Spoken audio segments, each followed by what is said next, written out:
Are you thinking about buying a franchise but don't know where to start? Every week, I host a live Ask Me Anything call to help people get started on building their franchise empire. And today, we are going to go over a couple of questions that people are asking. Here we go.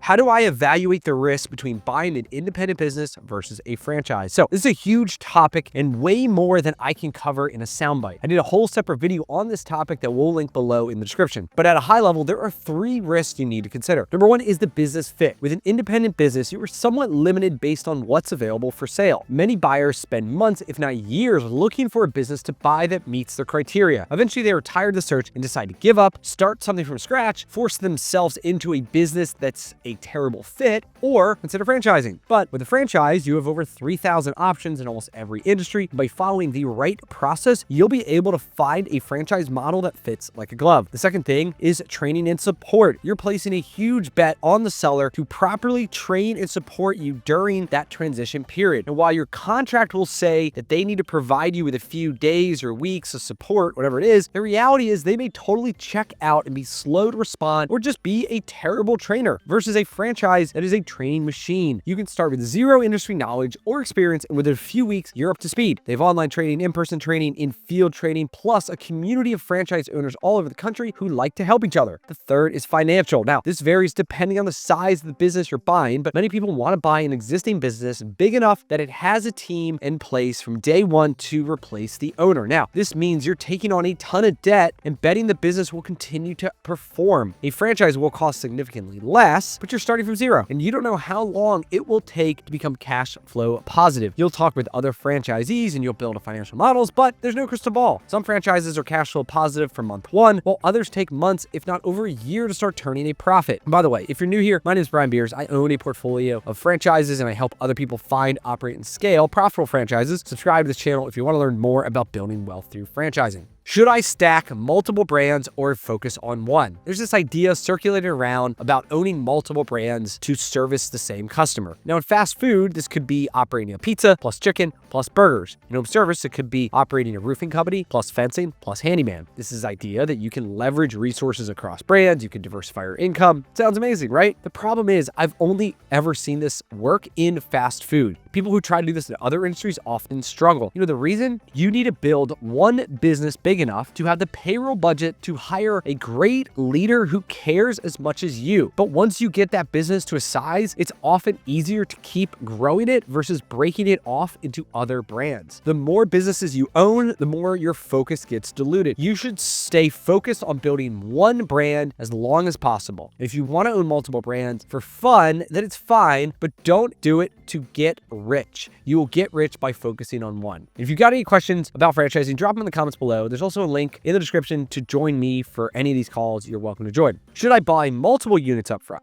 Well, every franchise is different. There are some B2B concepts where you can build a $10 or $20 million a year business out of a single territory. However, most reach a capacity per unit, and buying more locations is the only way to grow. Let's say an individual unit can produce $200,000 per year of profit. Owning 3 of them could bring in $600,000, 5 of them could bring in $1 million, 20 could bring in over $4 million, right? Franchises are designed to be scalable. You can go from 1 to 2 to 4 to 8 to 15 or more, and the more locations you own, the more stable your company becomes. Now, just because that's where you're going doesn't mean that's where you start. You start where you're comfortable, and don't stretch your budget. Don't take on more debt than you're comfortable with. Learn the basics, get it profitable, then reinvest your cash flow back into buying more units. Success in franchising is a long game. Which type of franchises are best for my personality and strengths? So you want to start by identifying what I call the core 4. Number 1 is your goals. Why do you want to own a franchise? Some people want to do it to replace their income. Some want to build an empire. Some it's just like a side hustle to teach their kids about business. So spend some time to think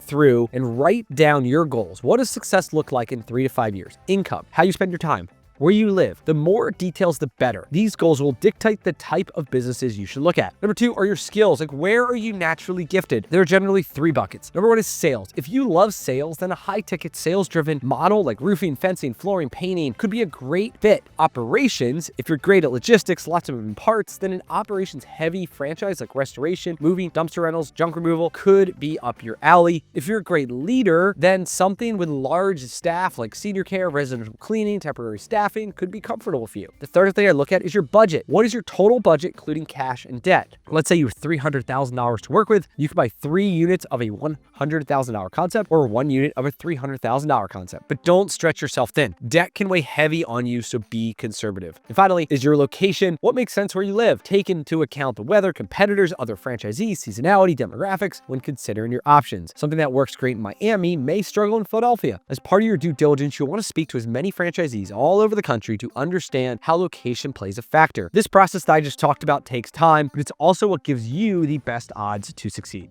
What should I do when I'm just starting to explore franchises? The best thing that you can do is start talking to brands. You want to hop on these calls so you can understand what makes a business tick, the sales process, the day in life, and hear directly from franchisees. For example, there is a popular franchise concept that operates Monday through Friday, 9 to 5. The recurring revenue accounts for 75% of the sales, low skill, easy to hire labor force. It's like $100,000 to $150,000 to start it up. Sounds kind of appealing, right? But what if I told you that this model was a residential cleaning business? Many people have a negative opinion about a cleaning business. However, once you start learning about the marketing, strategies to attract and retain talent, and technology, it may be more appealing. And you can only learn so much from a website or a brochure, but getting on the calls will help you narrow your focus and give you clarity. And just as you may start with a negative opinion about a business model, you may have a positive position that flips once you start to learn more about it. It also helps anchor down what you don't want. Buying a franchise is a life-changing decision, so you don't want to rush this process. Yes, it takes time, but it's worth it in the end. Should I hire a bookkeeper immediately? From day one, someone needs to be in charge of the books. Every week, sales and expenses need to be categorized, bank accounts need to be reconciled. Most franchises use QuickBooks Online. And as a business owner, it's critical that you understand your numbers inside and out. You should know your gross margin, your payroll percentage, your net margin percentage, your break-even point, all that stuff. You should understand the cash inflows and outflows of your business. You should be able to look at a P&L and quickly identify what areas are looking good and what needs attention. I highly recommend first-time business owners spend time to learn accounting and then spend the first few months doing their own books to get comfortable. This will force you to look at every credit card charge and pay more attention to your cash flow. Then after that, hand it off to someone else. Some brands will negotiate a group rate for a specific vendor, or you can just directly hire an overseas person. So what questions do you have about franchising? Drop them in the comments below or click the link in the description if you want to hop on one of these calls, and I'd love to help you build a fortune through franchising. Cheers.